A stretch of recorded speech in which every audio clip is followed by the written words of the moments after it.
Hi, I am Centimus Prime, and here I will be reviewing the Transformers Studio Series Deluxe Class Bumblebee movie Wheeljack. So starting off, we will be taking a look at the robot mode. And starting off, we will be taking a look at that nice head sculpt of his. Very nice.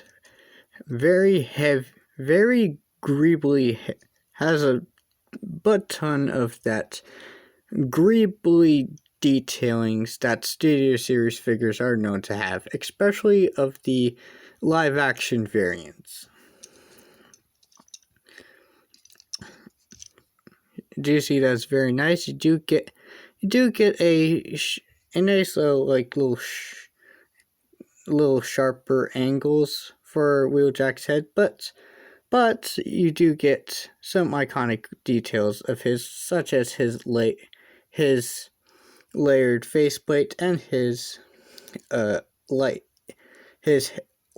ear things, which are picked out in this beautifully done metallic blue color. It does have a little bit of silver paint in the crest, as well as some paint for the battle mask, and a little bit of blue, a couple blue spots to pick out the optics. Very nice. Moving down, we do see that his torso does have some iconic features from your traditional wheeljack design, such as like the roof of the car forming the chest. You do get like these nice windshield, there's nice little detailings all around. You get this green panel here with the Autobot symbol smack dab in the center. Do get some nice dark red paint across here. Very nice. Again, you do get a little more of that greebling all around, including in his neck area. Cool. Moving on to his arms, you do get some rounded off shoulders with his silver wing spike things that he traditionally has. Moving down the arm, you do get some heavily greebled arms from the bicep down. Do you see all of that greebly details?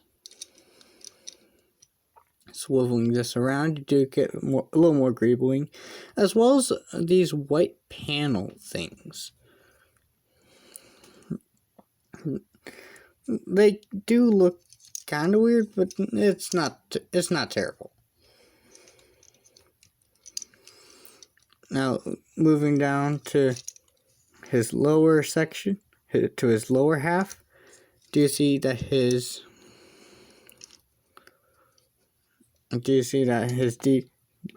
he carries on that greebly details very nicely? Do you get some like panel layering and stuff?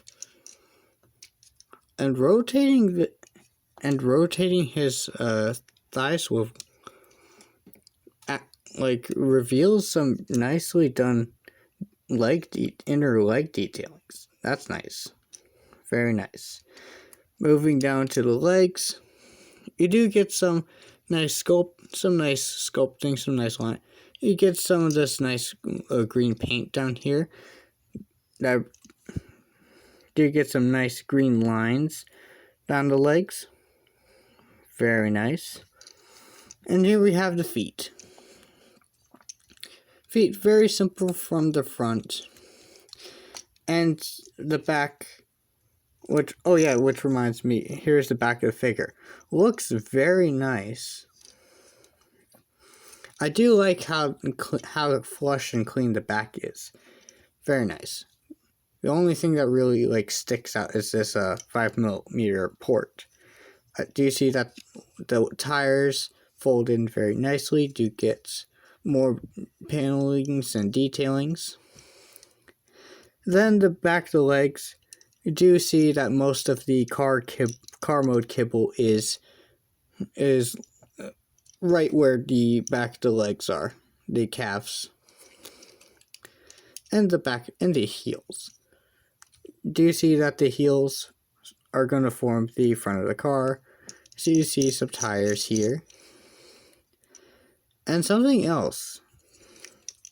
His feet are made out of the same translucent plastic as the tires and the windshield section. Odd choice considering that his feet are connected by ball and socket joints. Interesting choice. I'm assuming the reason why they did this is so that the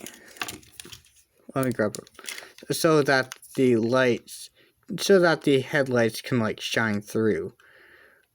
If you like shine a light through there, and it kind of works. Looks nice. I'm curious to see how his feet will hold up over time, but it's nice. Nice little thing. Nice little thing. Not sure if it. As a result, these feet are completely covered in paint, which can lead to chipping and all that. Again, curious to see how his feet will hold up over time. But anyways, you do get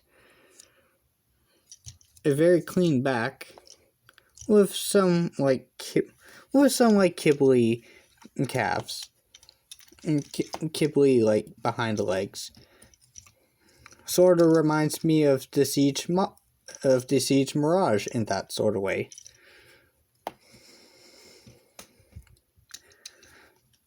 I don't know, let's move on to articulation. The head is on a ball joint. Can look up pretty far. That's a decent up. Down, he can move down, not very far, but it can look down like a little bit.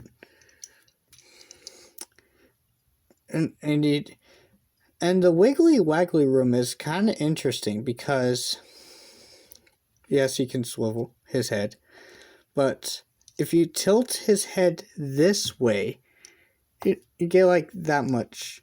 However, if you tilt his head this way, he has a noticeable amount of tilt this way compared to this way.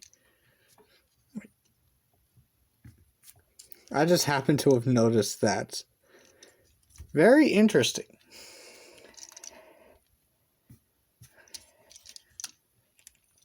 Not sure why it's limited here, but okay. Arms on a ball joint.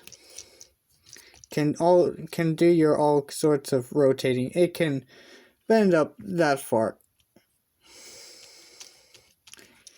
And this can be annoying. You can just push that in. These panels here can like rotate a little bit.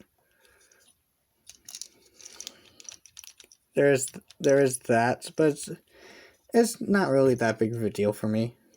Anyways, ball joint. Can move that out that far. Can do all that range.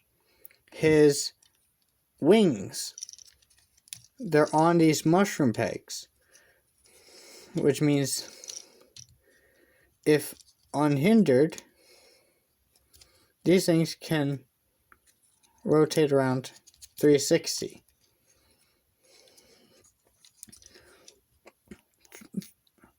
Bicep rotation, 360. Double bend at the elbow, very nice, very nice. And on his panel, he gets a little bit of wiggle waggle room on his forearm panel thing. Moving down, he does have a waist rotation, although his legs kind of get in the way, so or more accurately, this tiny little thing gets in the way. So I guess untapping that like a little bit and then like make sure it falls apart all nice and good. He does have a waist rotation. It can be hindered by this part of the chest plates, by this part of the chest plate. However, if you untap it a little, it can do rotations and you can push it back in no problem. Hips on ball joints can kick up that far, can kick back that far, can move out to the side not very far. You can't really do a split, can't really kick out or do a split. How interesting. Thigh rotation. Again, reveals some nice greebly details while doing so. 90 degrees at the knee. And as for the feet are interesting because they have this hinge here that can move the foot up and down, but they also have a ball joint here which you can like use to tilt, you can use to exaggerate that movement even further, you can use it to rotate your foot. Like, he has some range of movement in his feet. So articulation,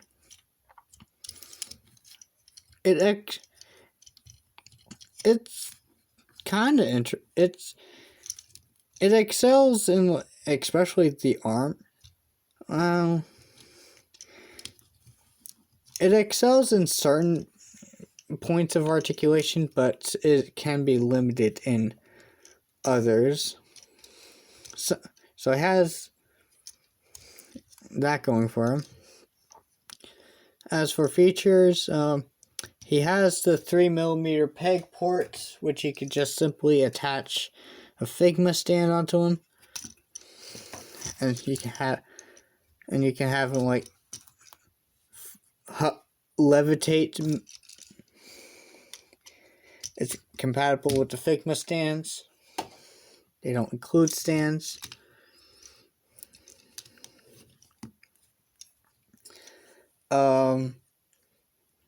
Yeah, for accessories, he comes with a gun.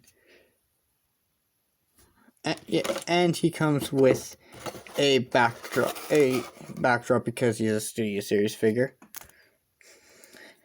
The gun, nicely sculpted, very nice. There you go, lots of nice little details throughout.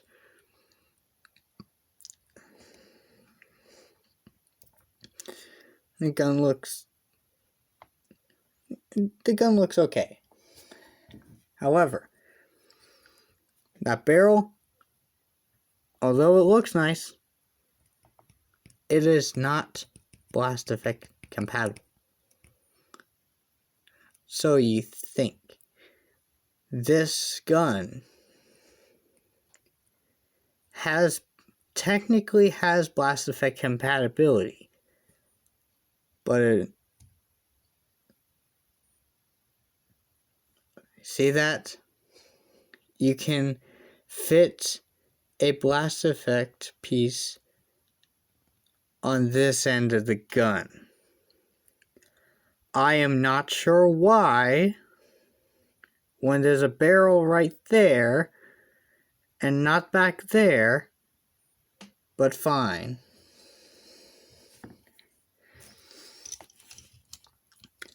And of course, you can attach the gun onto his hand, and it can pull off some decent gun shooting poses. Or if you want, he has a little 5mm port back here that you can use to plug it into this hole in the back. So he has a little bit of, so he can hold his gun on his back. Very neat. Do like that. Do like that. A little bit about it. Now let's check out the backdrop real quick. Backdrop. Here, you do get the Transformers, and you do get the Studio Series. The number of here's the number of the Studio Series of this Studio Series figure.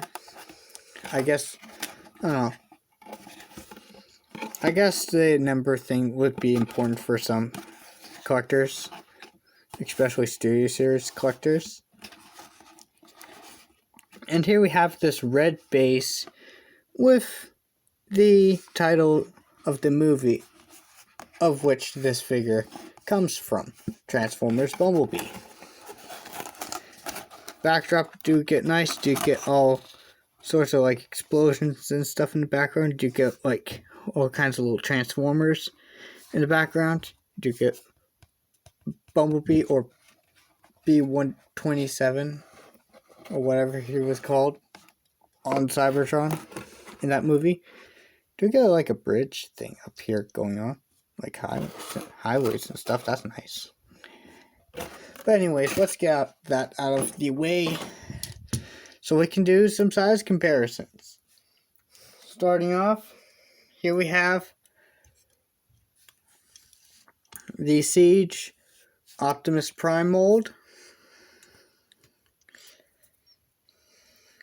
Very standard. Here he is next to Crosscut. Now you might notice that wheeljack here, he's a little short. He's a little small. He's kind of small. And Crosscut here, he's not terribly big, but he's more along the average when it comes to Transformer size, I think. And of course, here is wheeljack next to his companion, his Walmart 2-pack companion, his 2-for-1 companion, that being the Studio Series Perceptor. And this is a stark contrast. He big, but he's simple. Not a bad thing, especially for Perceptor, but he is simple.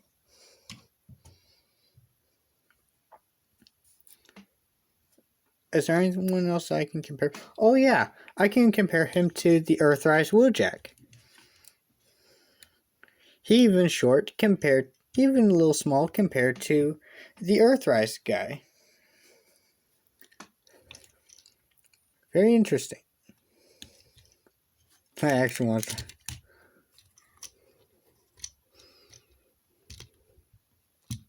Darn. I thought this thing might be compatible in some way, but oh well. Anyways, with that out of the way, let's transform this guy. Now to start off, I'm going to start this off by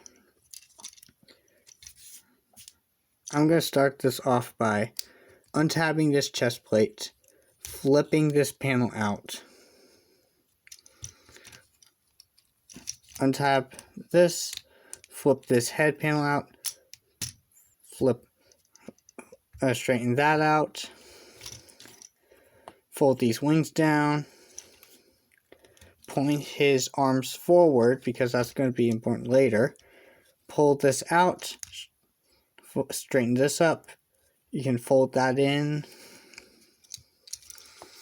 rotate his waist 180, rotate these arms each 180 so that the arms are in like that.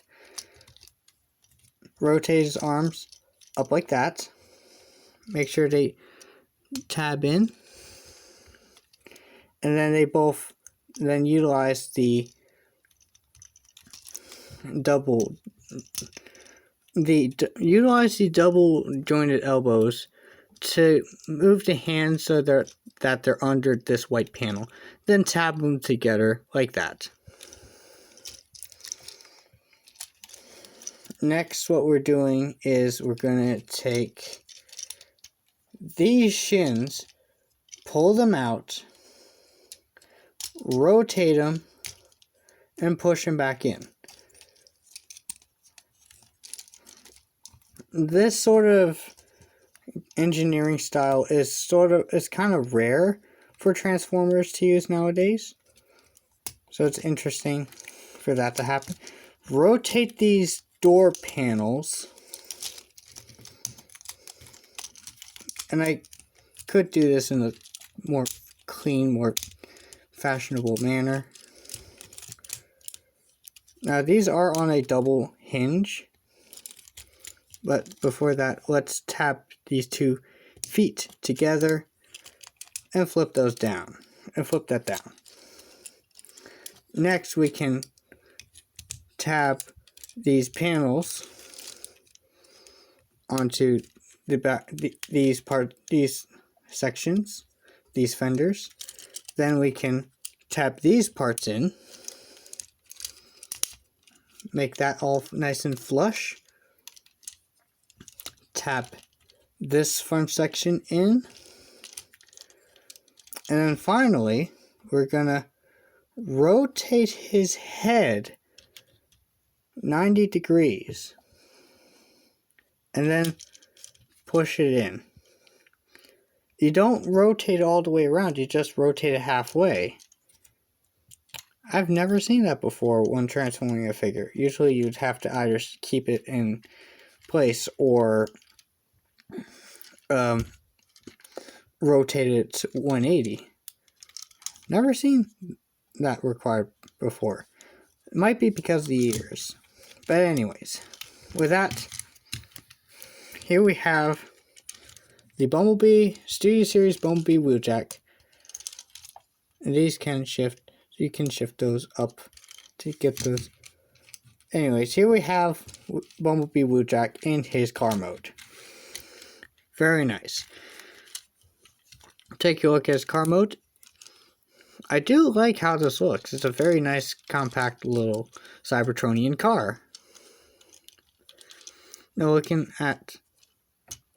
I do notice across YouTubers who reviewed this toy, I've seen some YouTubers that prefer to just leave this tabbed into the roof like this to add that extra little pop of color. But you also get like this little green dome thing on top of it. So, for reviewing purposes, I'm gonna leave it like that. Very nice. You do get some new details that are revealed, such as these red lines right here, these red stripes, as well as other little details. Very nice. You do get a little green, the tiniest little green hood, and you do get like this Y-shaped windshield. Nice. Do get a good look at these wheels. These wheels are done in the same translucent plastic as the feet.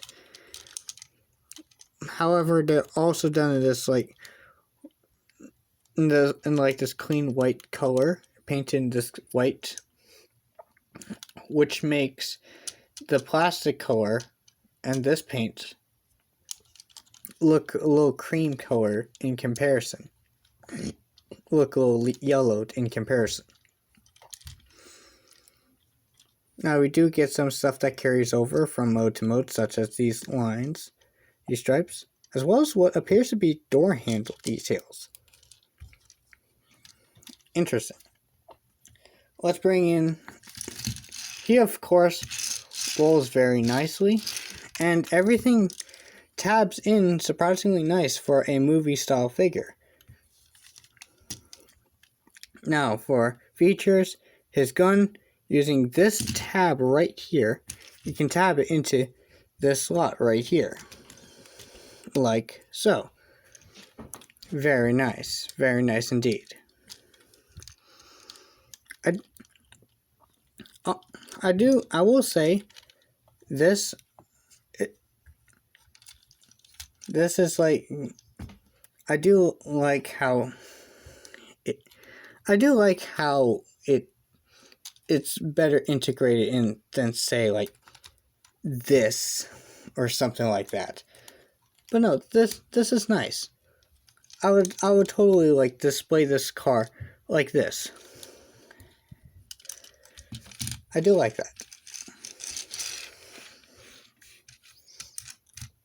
Now looking at the back, you do see some robot parts just hanging out. And here we have a look at it from the bottom. You get all kinds of little details and stuff. Not too bad. Not too bad. Now, oh yeah, size comparison. Here he is next to Skids. These Skids, as you can see, he's like the same length and about the same width.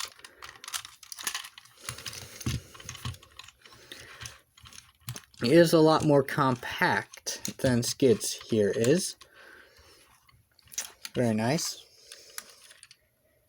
And here he is next to a fellow Cybertronian vehicle, Siege Hound.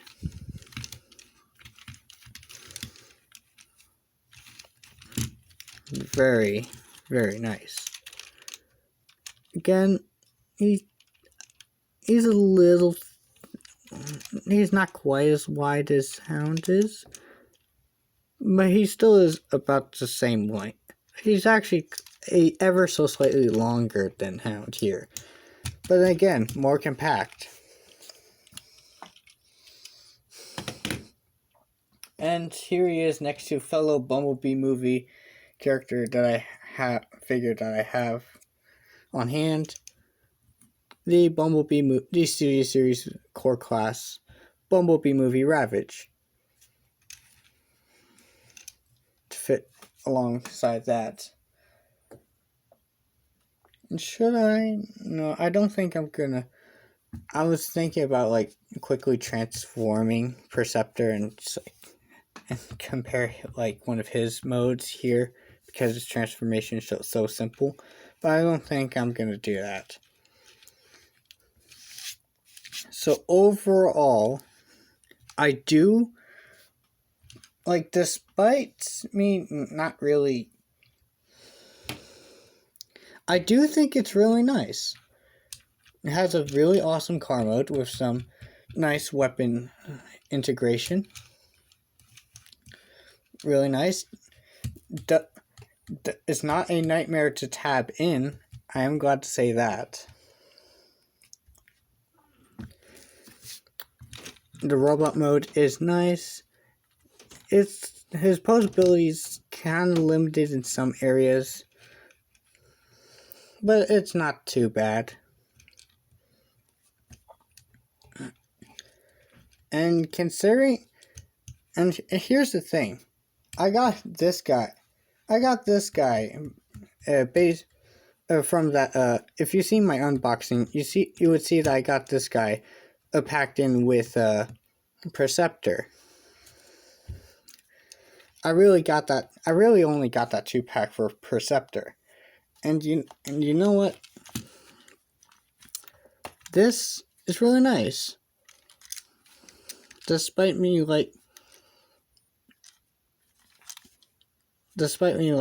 getting it like basically because it came with Perceptor. So I wasn't really like totally interested in this vehicle, in this figure. I'm kind of impressed. It's very nice. nice little vehicle. And I guess that'll be it for this video. If you enjoyed this video, please consider to like and subscribe, and maybe even comment if you want. And of course, I will be posting again sooner or later.